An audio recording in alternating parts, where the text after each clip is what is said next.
queridos hermanos, quiero poner nuevamente en tu corazón este versículo bíblico que quiero que lo marques en tu Biblia y que además de marcarlo en tu Biblia, lo marques en tu corazón, que lo hemos venido compartiendo desde hace un tiempo atrás, y es el versículo que está en el libro de Salmos, capítulo 27, verso 4.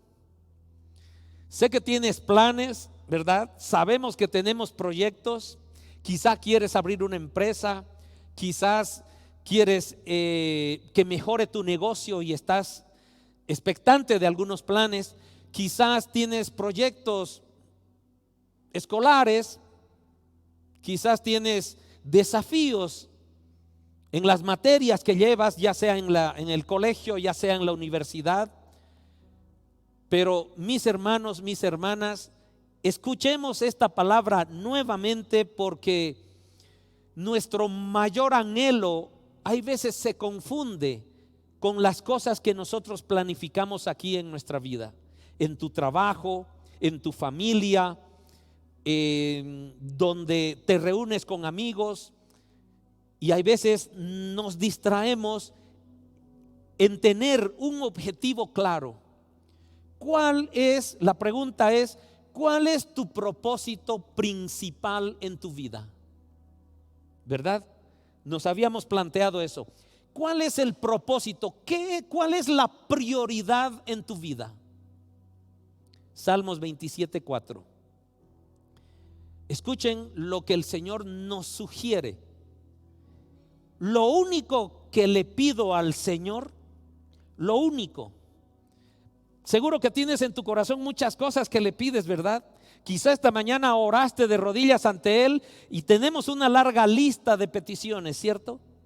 Quizá ayer, agobiado, agobiada, hablabas al Señor y le decías: dame esto, Señor, necesito.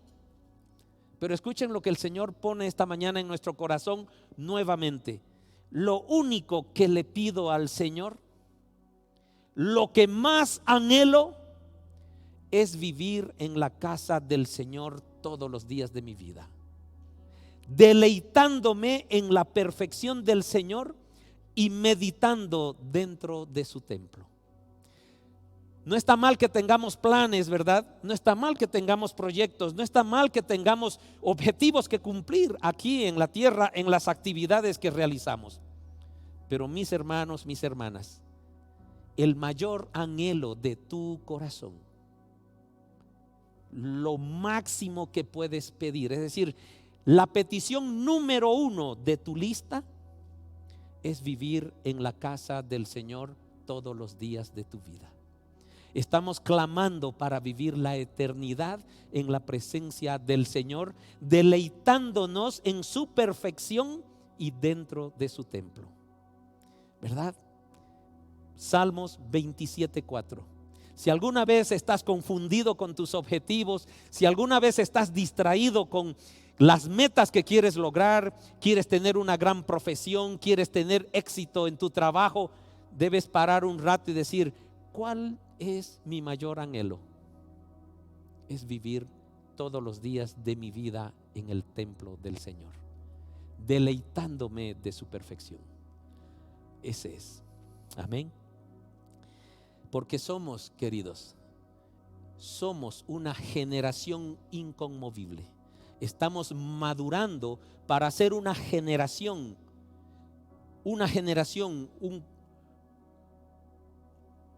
iglesia que, a pesar de las circunstancias que el mundo vive, a pesar de las guerras, a pesar de las preocupaciones, a pesar de las leyes que los gobiernos aplican a los pueblos, a pesar de las regulaciones, de cualquier cosa, mis hermanos, si nosotros conocemos la palabra del Señor, somos una generación inconmovible. No nos mueve, no nos hace tambalear. ¿Por qué?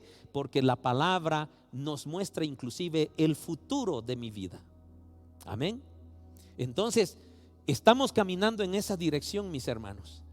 En esa dirección donde es el Señor quien nos instruye, quien nos da conocimiento para que ninguna circunstancia. Quizá aparece una enfermedad, quizás aparecen momentos angustiantes, quizás momentos de desierto, de falta de provisión, de pérdida de una fuente de trabajo. Quizás, queridos hermanos, algún miembro de la familia tiene algún sufrimiento muy fuerte. Queridos, tenemos a Dios en nuestro corazón y somos esa generación inconmovible. Generación inconmovible no quiere decir generación insensible, sino que sabemos quién gobierna nuestras vidas y en manos de quién está mi futuro. Amén. Queridos, vamos avanzando y vámonos a seguir este maravilloso avance del libro de Apocalipsis, en las que el Señor nos va enseñando, nos está revelando todo el plan de nuestro Padre Celestial para estos momentos finales que vive la humanidad. Son los momentos donde este verso 27:4 de Salmos debe vivir realmente, debemos vivir, porque una cosa es escuchar la palabra del Señor, otra cosa es vivir. Tu mayor anhelo tiene que ser vivir todos los días en la presencia del Señor. Enseño a mis hijos, todos, la mayoría conoce. Tengo hijos de 26, de 20, casi 23 y 21 años. Todavía hay un estudiante universitario. Pero ¿qué es lo que debemos enseñar a nuestros hijos? ¿Tienes tarea de matemática? ¿Tienes tarea de ciencias sociales? No importa el trabajo, la tarea que tengas, no importa el trabajo para entregar el día de mañana. Lo más importante, lo primordial, la prioridad en tu vida es que le hayas dedicado ya un tiempo de intimidad con el Señor. No hay materia más importante que tu relación con Dios. Eso quiero decir. Queremos ser exitosos en la vida, ¿verdad? Pon a Dios en primer lugar en tu vida y vas a vivir el éxito celestial en tu vida. ¿Van a haber dificultades en el caminar? Por supuesto. El Señor no nos promete que llevemos una vida, una taza de leche, un mar de rosas, sin oleajes y sin algunos movimientos sísmicos ahí por cualquier circunstancia. El Señor nos dice, van a vivir momentos difíciles, van a vivir momentos de estrés, van a vivir momentos de duda, pero son esos momentos justamente los que prueban tu fe. Son esos momentos justamente los que fortalecen tu fe, porque tenemos que ser esa generación inconmovible. Capítulo 7 de Apocalipsis, mis hermanos. Los sellados por Dios y la gran multitud vestida de blanco. Habíamos visto la anterior semana que Jesucristo, el único digno, estaba rompiendo los sellos del libro. Habíamos llegado hasta el 6º sello, ¿verdad? Y habíamos dicho, no nos perdamos el próximo capítulo porque abriremos el 7º sello. Pues no está en este capítulo el 7º sello, está en el siguiente. Pero lo vamos a abrir, lo vamos a compartir también para que sepamos qué es lo que está pasando, qué es lo que el Señor nos quiere enseñar esta mañana. Queridos, les doy un panorama de todo lo que estamos haciendo. El libro de Apocalipsis es un libro profético, es un libro de amor por excelencia. Habíamos hablado la anterior semana de que como hijos de Dios, muchos somos buenos hijos, comportados, obedientes, y muchos otros somos desobedientes, un poco rebeldes, un poco tercos, un poco que hacemos pataletas en algún momento, y en algún momento también desobedecemos, ¿cierto? Es decir, tú tienes hijos, los que tenemos hijos sabemos de que hay momentos en los que nuestros hijos se comportan con una aureolita, ¿verdad? Son santos, son unas santas nuestras hijas. Pero hay momentos también muy complicados en los que nuestros hijos se comportan de una manera rebelde. Queridos, nuestra relación con nuestro Padre Celestial es similar. ¿Cuántas veces estamos nosotros como una aureola, verdad, frente a la presencia de Dios? En este lugar, por ejemplo, miren cuántas aureolas hay. Todos somos unos santos, ¿cierto? Lo que Dios quiere es que permanezcamos donde sea que nos encontremos en esa santidad, en esa calma, en esa confianza, en ese corazón predispuesto a recibir amor de parte del Padre y a entregar amor, porque para eso nos creó el Señor. Entonces, en este libro de Revelaciones, el Señor nos ha revelado al novio, nos ha revelado a la novia, y eso es lo que nos interesa mucho. ¿Cómo es nuestro novio? ¿Cómo es Jesucristo? ¿Y qué necesitamos cambiar como novias para presentarnos ante el novio como una novia vestida de blanco, sin mancha ni arruga, verdad? Ni nada que observarle. Entonces, mis hermanos, ya hemos aprendido y hemos tenido esa revelación. Para los que quieran escuchar nuevamente estas prédicas, las tenemos en el canal de YouTube. Entonces el Señor no ha dejado nada, ningún cabo suelto ni nada oculto. Él ha revelado a la novia lo que tenemos que mejorar para alistarnos cuando el novio venga a recogernos. Sabemos ya quién es Jesucristo y sabemos también qué está pasando. Se nos ha revelado qué está pasando ahorita en el cielo, donde está el trono de Dios. Maravilloso. Se ha revelado de que el único digno para romper los sellos de ese libro, del rollo que tiene escrito en ambos lados, es Jesucristo. Y ahora, rompiendo cada sello, ha acontecido un evento en algún lugar, ¿verdad? Es lo que hemos visto la anterior semana. Y esta semana, o digo este día, vamos a ver una revelación del Señor de su amor intenso por sus hijos. Porque a pesar de que hemos pasado en este estudio la línea del tiempo de gracia al tiempo de juicio, el Apocalipsis capítulo 7 ya está en el tiempo de juicio y el Señor nos está revelando cuál es su plan para el tiempo de juicio. ¿Ven cómo el Señor nos ama tanto que nos muestra el futuro? Viviendo este tiempo de gracia, el Señor nos dice: arrepiéntete, pide perdón por tus pecados, prepárate como una novia que quiere ser vestida de blanco, porque una vez llegue la línea de la gracia, el final de la gracia, va a empezar el juicio. Nos lo asegura el Señor. No soy el pastor, no es el pastor, no es alguien quien nos cuenta cuentos. Es la palabra del Señor que nos dice: está pronto a llegar el límite de la gracia. Prepárate como una novia perfecta para tu Dios. Porque escucha lo que va a pasar si te comportas como un niño, como un hijo rebelde, como un hijo terco, como un hijo que aún todavía sigue pataleando en la inmadurez espiritual y dice: no, yo creo en Dios a mi manera, no, a mí no me parece que va a suceder eso, no, que yo no estoy de acuerdo, no creo en esto, me declaro ateo inclusive. Está bien, tienes libre albedrío, dice la palabra del Señor. Pero el Señor en su inmenso amor te dice también que lo que estás eligiendo en ese libre albedrío tiene un fruto. Si estás de acuerdo con lo que Él te aconseja, vas a ser bendecido. Si te rebelas contra lo que Dios te ofrece y eliges el camino que no te está aconsejando Dios, vas a pagar un precio.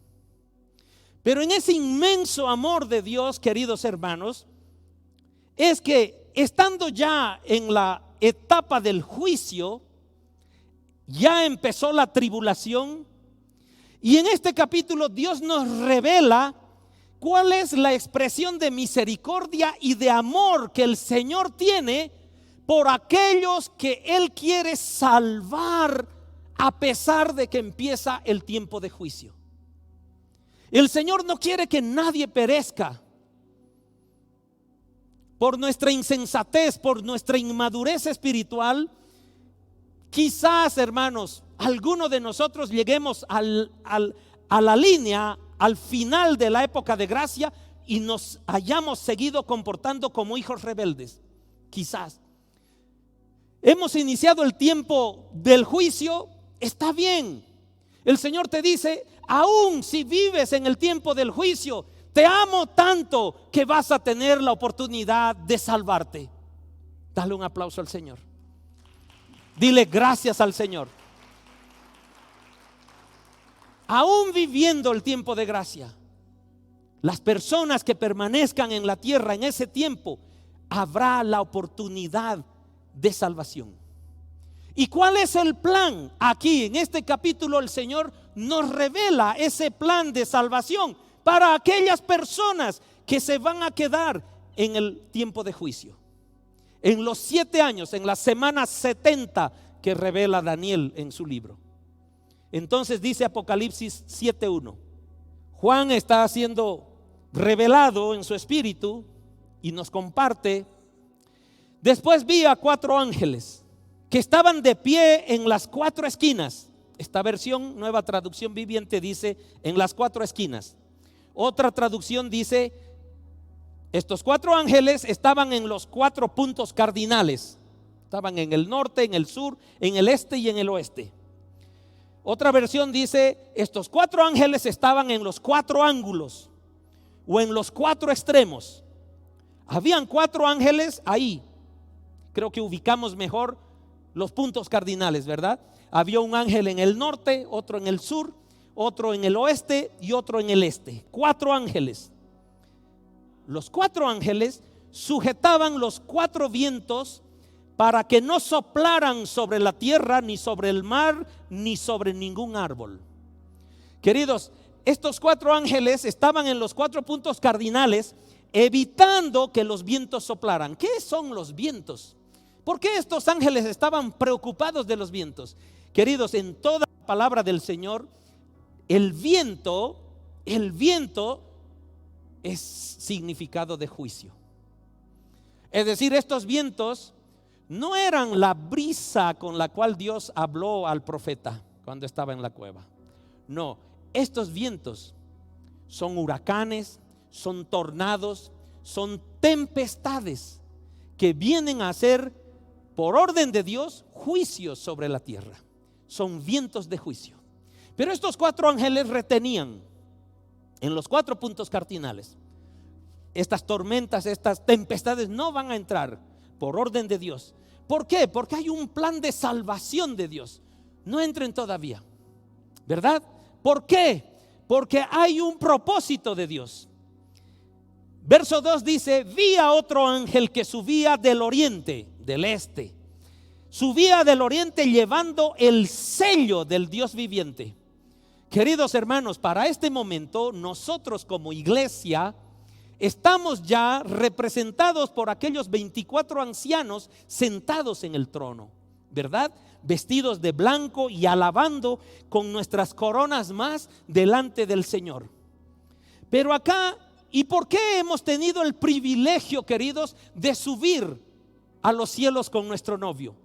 Porque el Señor en esta etapa de gracia te marcó, mi hermano.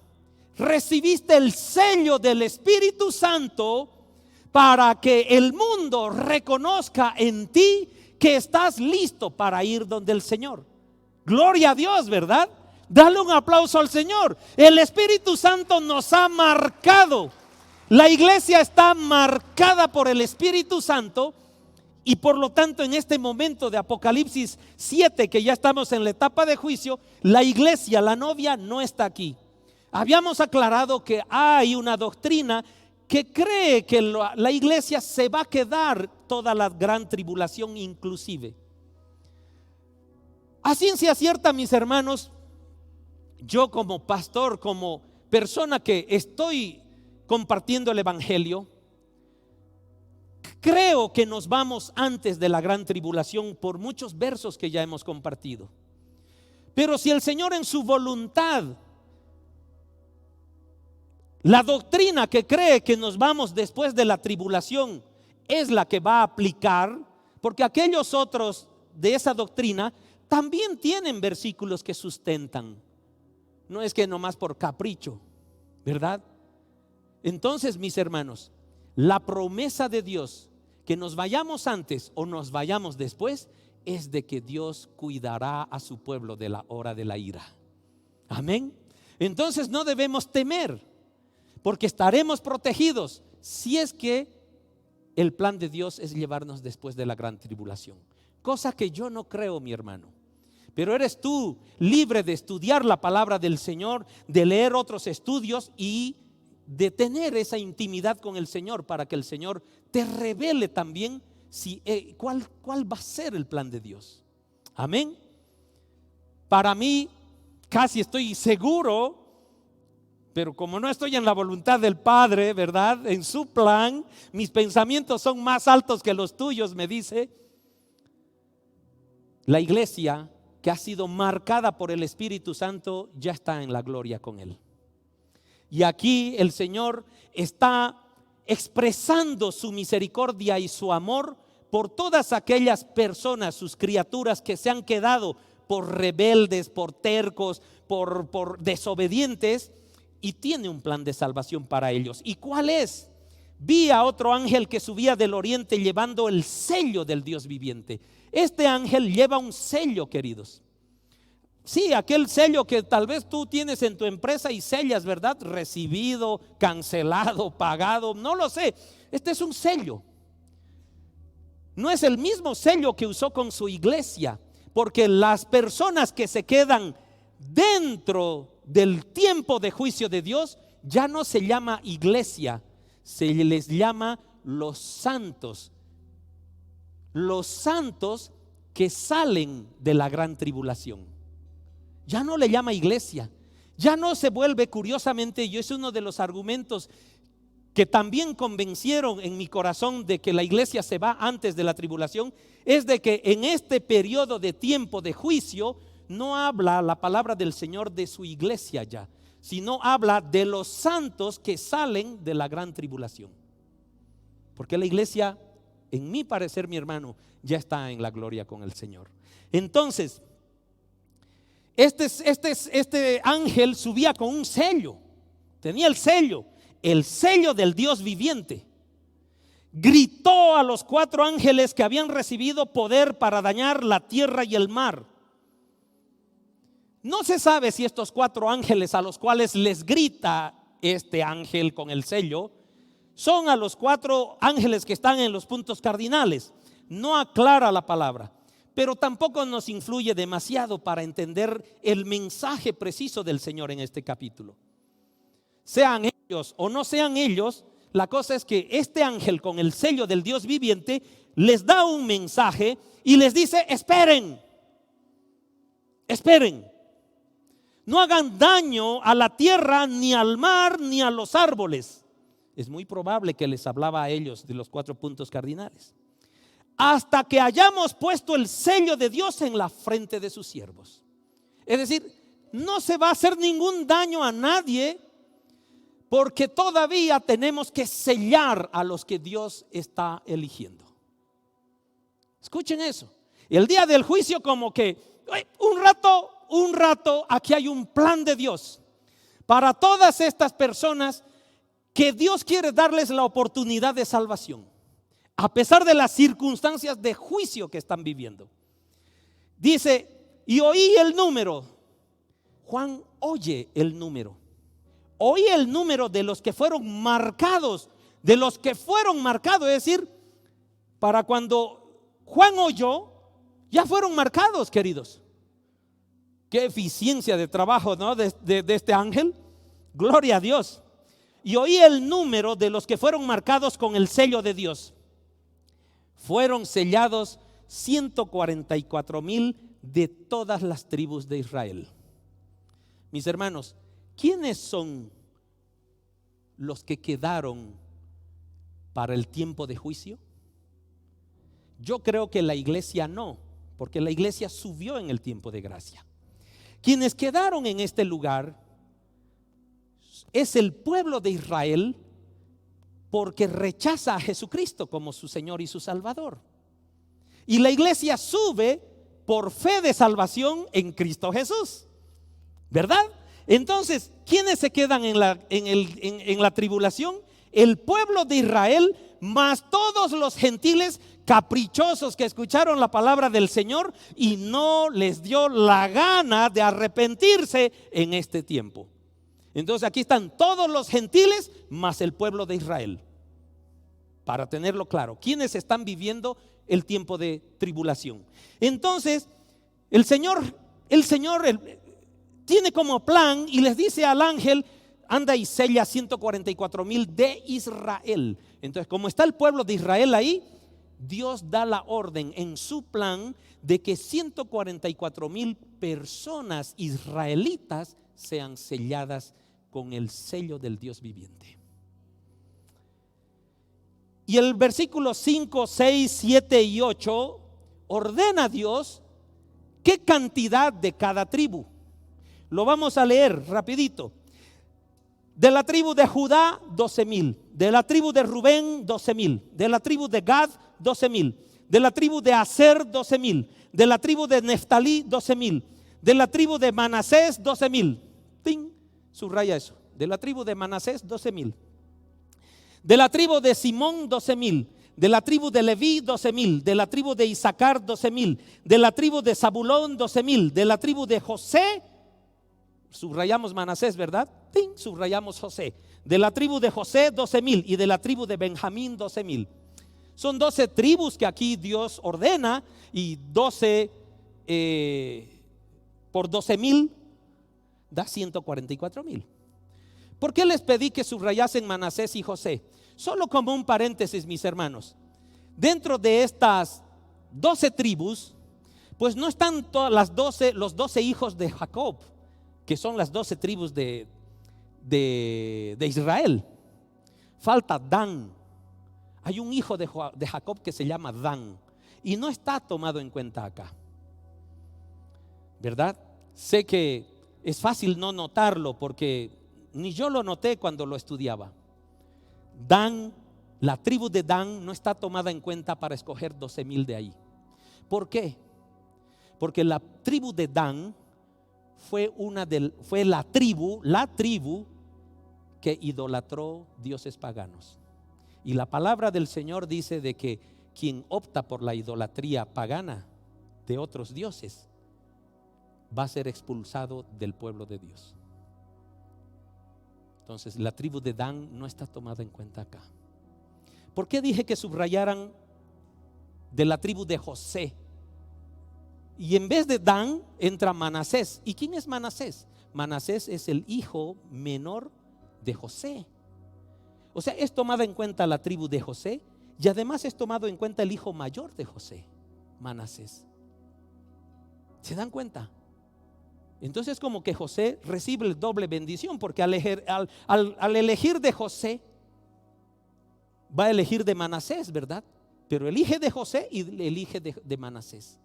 Pero José también tenía un segundo hijo que se llamaba Efraín, pero no elige de Efraín, solo de Manasés.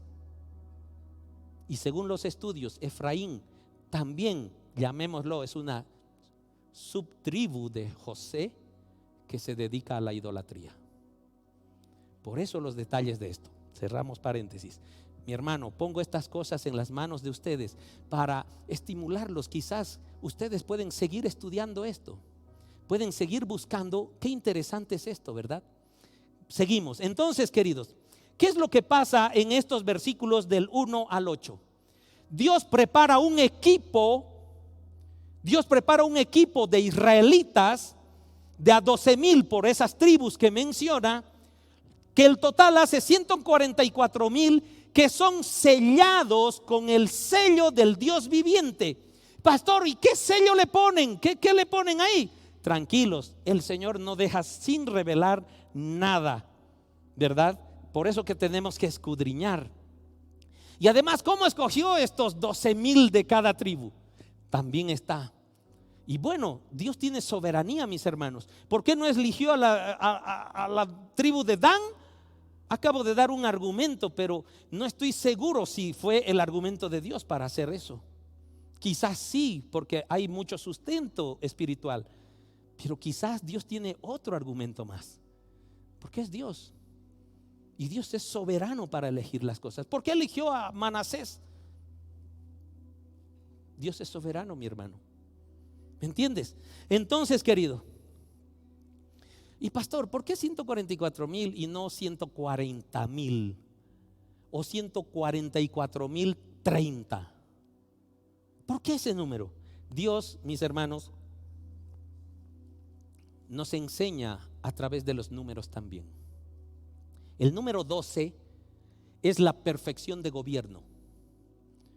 La perfección de gobierno. Por eso hubieron 12 tribus, por eso hubieron 12 apóstoles, que fueron las personas encargadas, ¿verdad?, de formar el pueblo de Israel con las 12 tribus y de plasmar y de solidificar el evangelio en el mundo con 12 personas, que son los 12 apóstoles.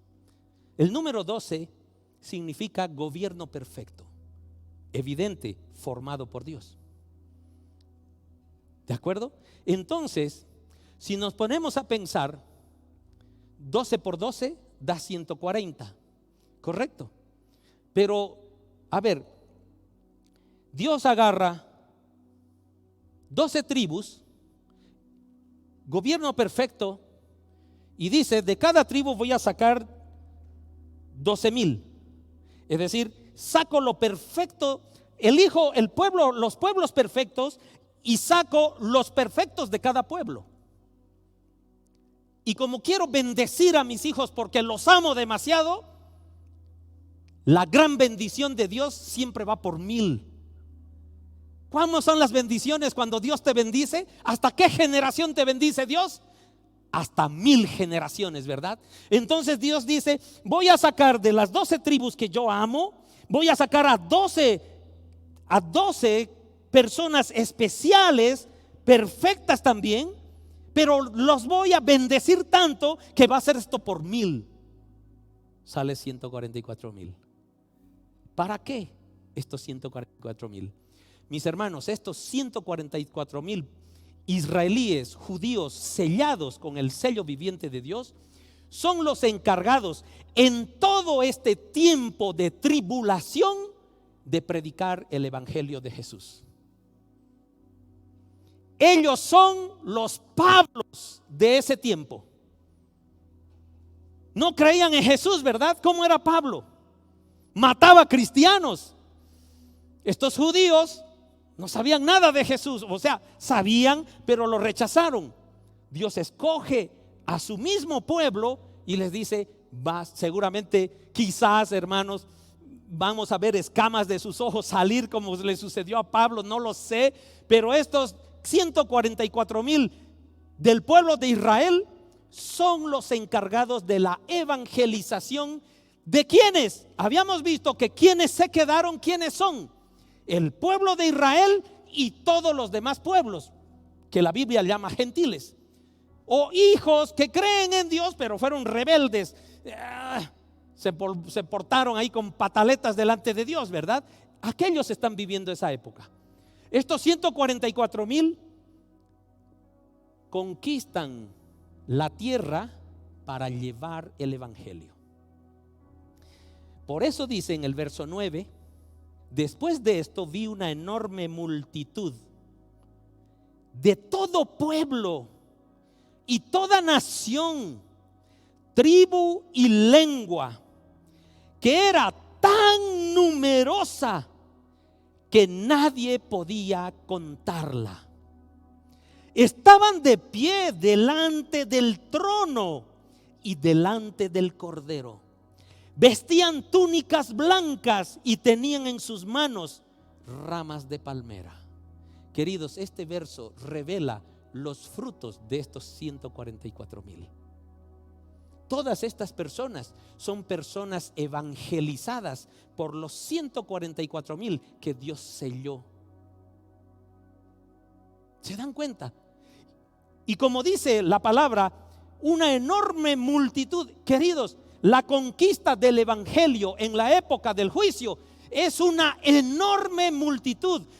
No, esta visión que está recibiendo Juan, mis hermanos, No es en ese momento en la que todavía el sexto sello, el séptimo sello está esperando ser abierto porque el sexto ya pasó. Es decir, hay una pausa evidentemente en la revelación del séptimo sello, pero esa pausa es para enseñarnos a nosotros ahora de que este plan de salvación de Dios en la época de juicio la debemos conocer. ¿Te das cuenta? Entonces estos 144,000 son los enviados para evangelizar a todo el mundo que quedó después de iniciarse el tiempo de juicio. Ellos conquistaron mucha gente. ¿Qué gente? Israelíes que aceptaron el evangelio y gente gentil, porque dice de toda nación, y cuando dice de toda nación también está incluida Israel, y dice de toda tribu, también están incluidas las tribus de Israel. De toda lengua también está incluida la lengua de Israel. Entonces, pues habrán rusos, habrán alemanes, habrán ingleses, habrán norteamericanos, habrán filipinos, habrán australianos y habrán israelitas que han recibido y aceptado el evangelio de Jesucristo en el tiempo de juicio. Y ya están.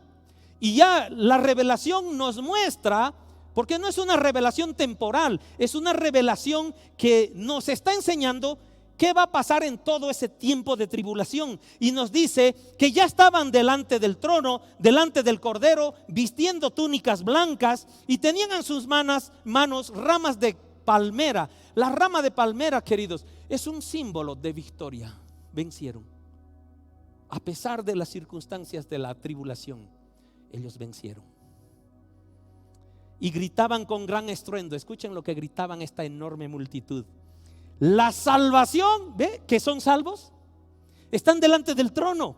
La salvación viene de nuestro Dios, que está sentado en el trono, y del Cordero.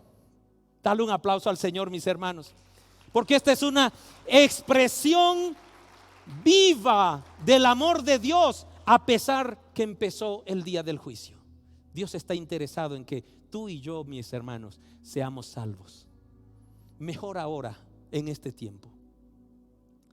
Y todos los ángeles, escuchen lo que hay en el cielo en ese momento, y todos los ángeles estaban de pie alrededor del trono y alrededor de los ancianos y de los 4 seres vivientes, y se postraron rostro en tierra delante del trono y adoraron a Dios. Ese momento ha debido ser espectacular, ¿verdad? Cantando, hay un canto, una alabanza. Amén. ¿A qué dicen amén? A lo que declaró la enorme multitud que fue salva por el evangelio llevado por estos 144,000 al mundo en tiempo de juicio. ¿Qué cantaban? Amén. La salvación de ellos. La bendición, escuchen esto, la bendición, la gloria, la sabiduría, la acción de gracias y el honor y el poder y la fuerza pertenecen a nuestro Dios por siempre y para siempre. Amén. ¿Cuántas características de Dios? ¿Cuántas virtudes de Dios? 7. Número perfecto de Dios. Dale un aplauso, mi hermano. Dios tiene todos los detalles precisos.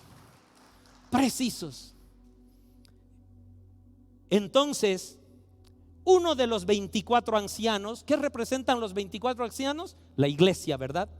Uno de ellos le pregunta a Juan: ¿quiénes son estos que están vestidos de blanco?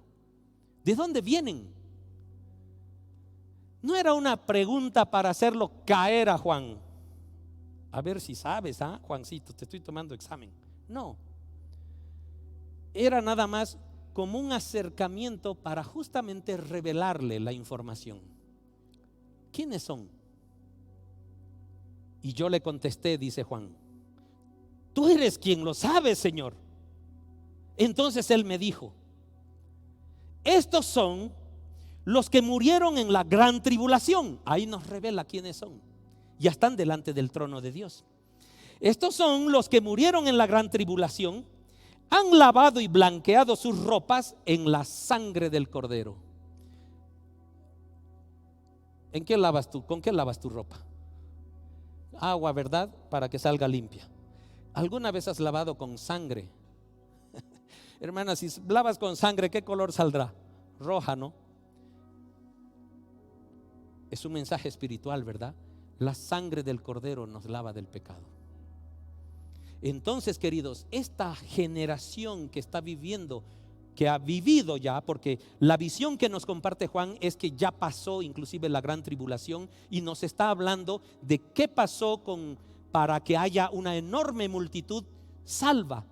Estos se arrepintieron, mis hermanos, en ese tiempo por haber escuchado el verdadero evangelio, la verdadera doctrina, llevados por 144,000 judíos, pero convertidos a Cristo, llevando el evangelio hasta los últimos rincones del mundo. Y hay una enorme multitud que se arrepintió, porque dice: han lavado y blanqueado sus ropas. Estaban sucios de pecado, estaban llenos de incredulidad. Y el evangelio, la muerte del Cordero, la sangre derramada, así como a ti y a mí nos ha lavado del pecado, y el Espíritu Santo ha sellado nuestra vida, mis hermanos, esta gente fue lavada con la sangre del Cordero. Por eso están delante del trono de Dios y le sirven día y noche en su templo. Y aquel que está sentado en el trono les dará refugio. Nunca más tendrán hambre ni sed. Nunca más les quemará el calor del sol. Pues el Cordero que está en el trono será su pastor. Pastor con P mayúscula, hermanos. Él los guiará a manantiales del agua que da vida, y Dios les secará cada lágrima de sus ojos. Hermanos, estos versos nos revelan lo que ellos sufrieron en el tiempo de tribulación, porque dice que como ya están en la gloria frente al templo, frente al trono de Dios, ya no sufrirán esto. Y esto, ¿dónde sufrieron? Aquí en la tierra, en el tiempo de la gran tribulación. ¿Qué sufrieron? No tenían refugio, seguro andaban escapando, seguro andaban escondiéndose, porque va a haber persecución contra los cristianos. Nunca más tendrán hambre ni sed. Sufrieron hambre, mis hermanos, sufrieron sed, no conseguían qué comer. ¿Por qué? Porque para este momento había el sello de la bestia, donde no compras ni vendes nada si no estás sellado. Por lo tanto, sufrieron hambre. Estos fueron sellados con el sello del Dios viviente, no aceptaron el sello de Satanás, ¿verdad? ¿Qué más sufrieron? Nunca más les quemará el calor del sol.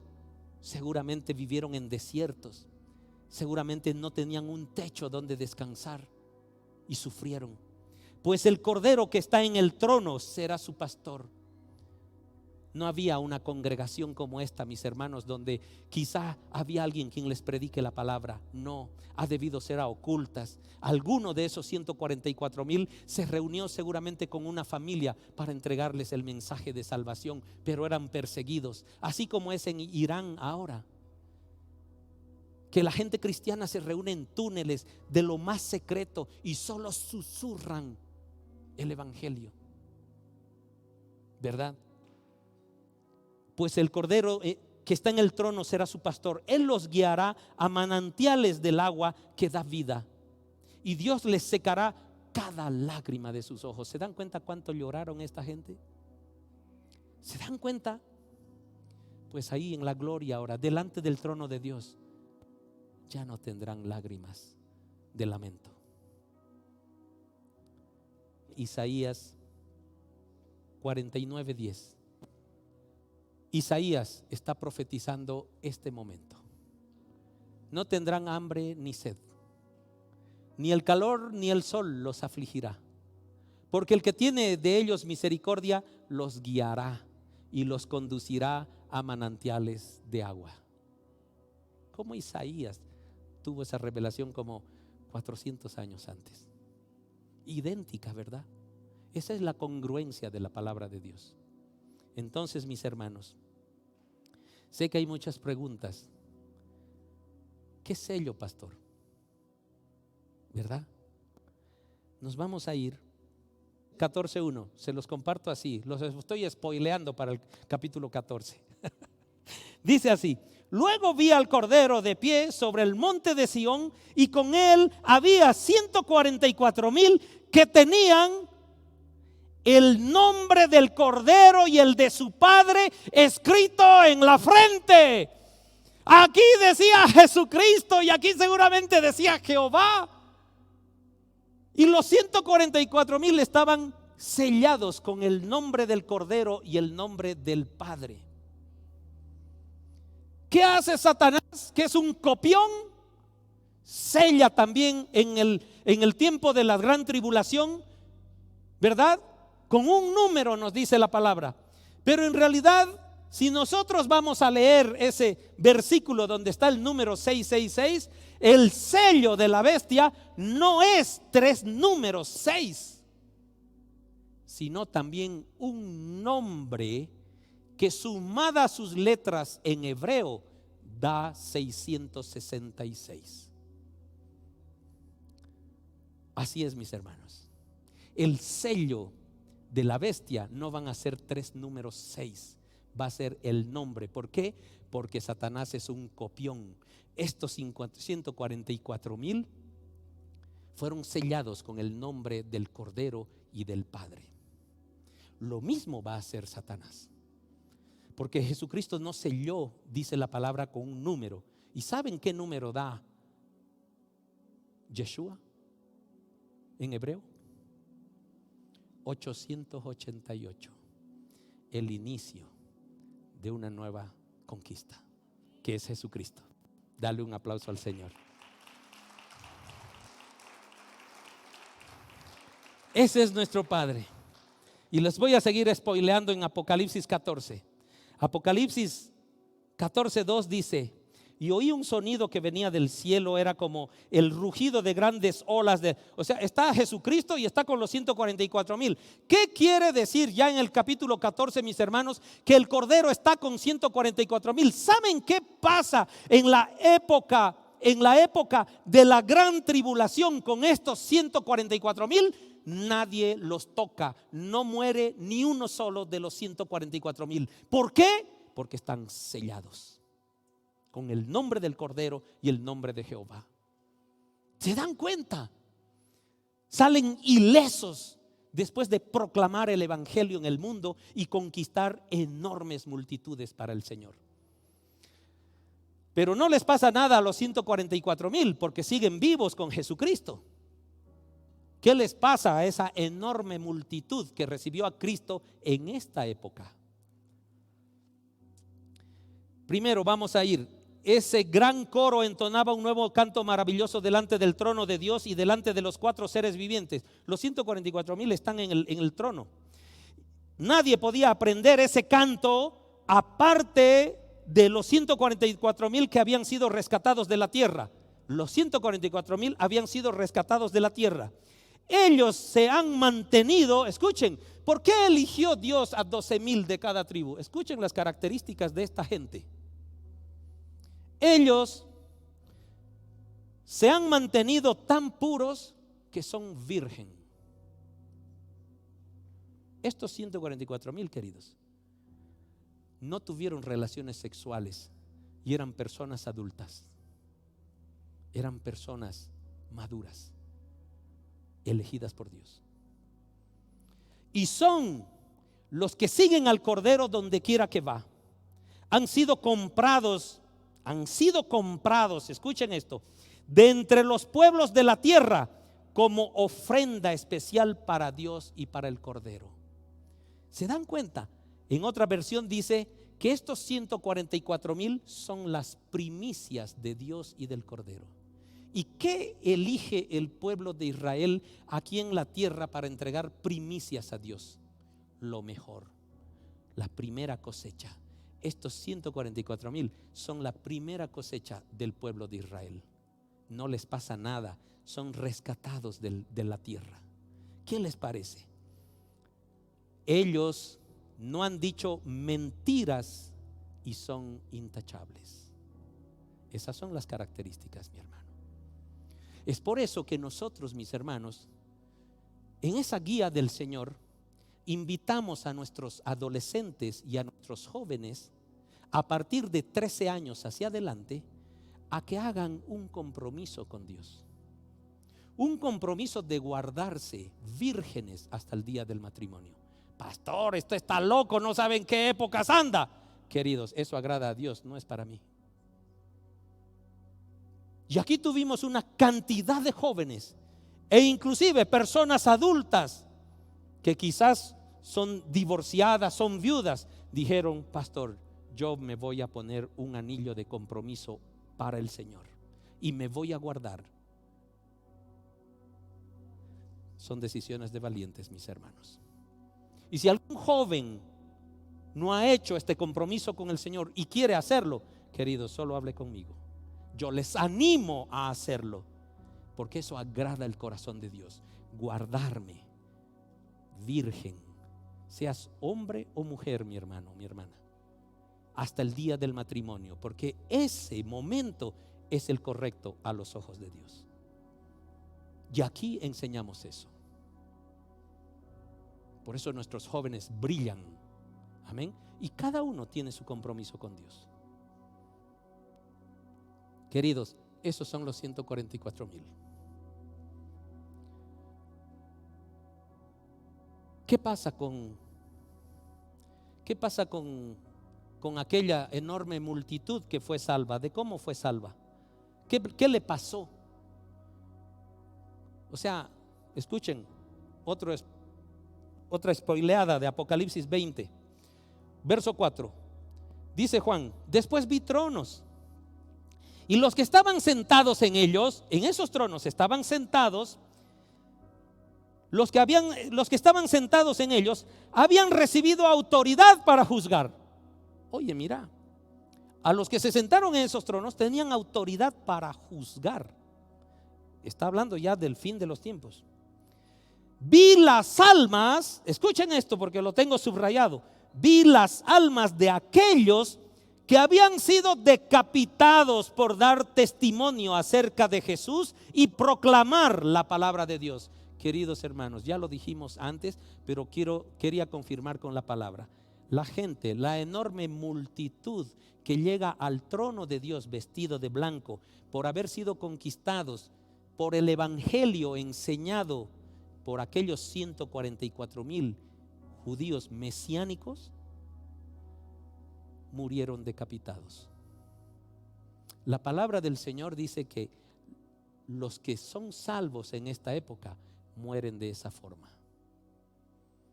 Otras versiones dicen degollado. Mi hermano, estamos en una época de gracia. Es el momento de que nos arrepintamos verdaderamente ante el Señor, y el mayor anhelo que haya en nuestro corazón sea estar en la presencia del Señor. ¿Por qué estamos al final de la gran tribulación? Porque escuchen lo que dice: ellos no habían adorado a la bestia ni a su estatua, ni habían aceptado su marca en la frente o en las manos. Volvieron a la vida y reinaron con Cristo durante 1000 años. Esta gente, queridos, va a reinar con Cristo también. Ese es nuestro Dios, mis hermanos, el que nos revela todo. Esto no ha pasado, va a pasar, porque es palabra de Dios. Y el Señor nos está enseñando ahora, 25, ¿verdad? Hoy 25 de septiembre, mis hermanos, no ha llegado Cristo todavía. La línea del tiempo de gracia no ha terminado. No sabemos ni el día ni la hora.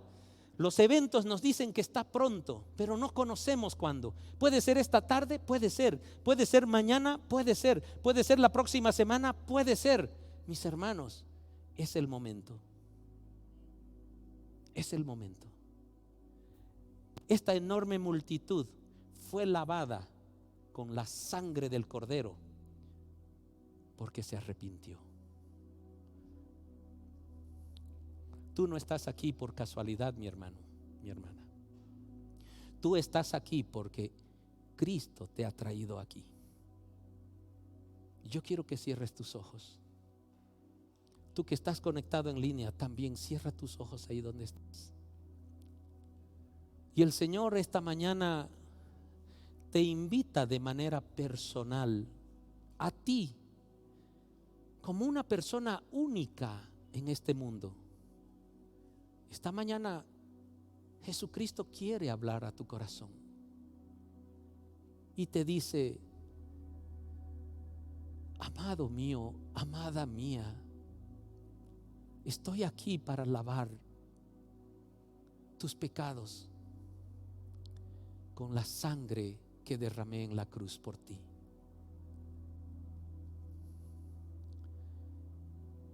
Estoy aquí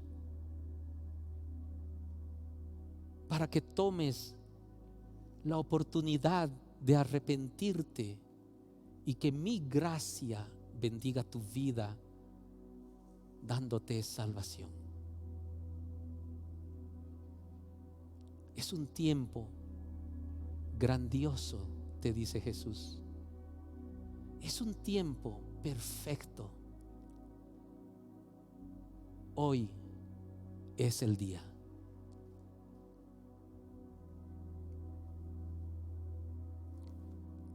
Mira con tus ojos espirituales al mismo Jesucristo delante de ti. Póstrate delante de Él en espíritu. Y si quieres abrirle tu corazón, si quieres hacer un pacto con Él, si quieres ser lavado o lavada por la sangre del Cordero, y que vistas vestidos blancos, limpios, de lino fino, resplandeciente. Es el momento, mi hermano, mi hermana. Es el momento que Dios puso en tu vida hoy, en este momento, a que te arrepientas. Tú sabes qué has hecho. Tú sabes qué pecados has cometido. Él también lo sabe. Pero Él te mira con amor y te dice: solo necesitas arrepentirte y yo te vestiré de blanco. Solo necesitas arrepentirte. ¿Estás decidido?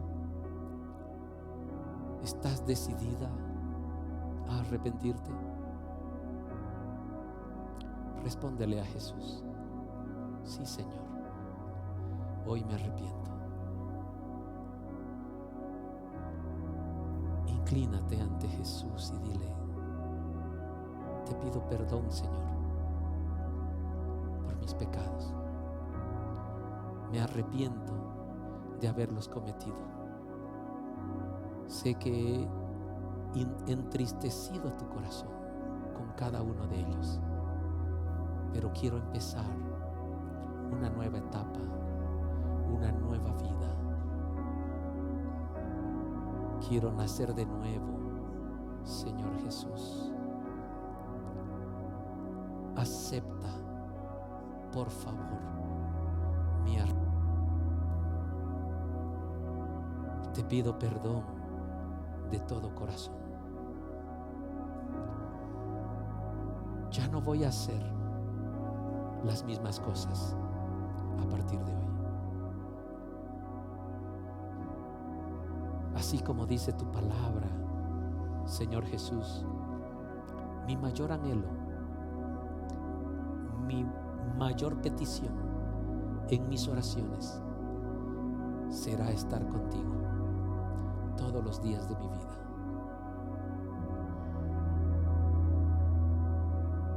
Gracias, Jesús, por lavarme, por purificarme. Por eso yo declaro ahora, mi hermano, mi hermana, yo te invito a que declares, a que se escuche escuche lo que sale de tu boca, porque nuestra palabra tiene poder de vida y de muerte. Dile al Señor: tú, Señor Jesús, eres mi Señor, eres mi amo. Tú, Señor Jesús, eres mi Salvador, porque me has lavado con la sangre en tu cruz. Amén. Padre amado, gracias. Gracias, Señor, porque nos haces nacer de nuevo. Bendito Dios, que tu Espíritu Santo inunde los corazones de mis hermanos, de mis hermanas, y que vivan una nueva vida para gloria y honra de tu nombre. Amén. Así sea. Dale un aplauso al Señor.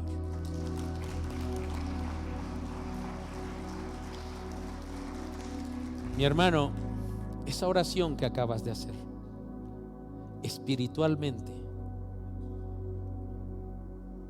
es radical, que ha terminado una etapa en tu vida e inicias otra. Eres una nueva criatura, es la buena noticia para tu vida. Eres una nueva criatura a los ojos de Dios.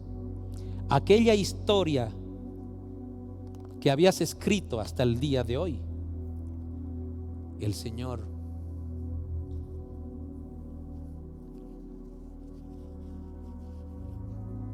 esta es la historia llena de pecado, la vamos a botar, y una nueva historia vamos a escribir en páginas blancas. Está en tus manos, mi hermano, mi hermana. Amén. Gloria a Dios.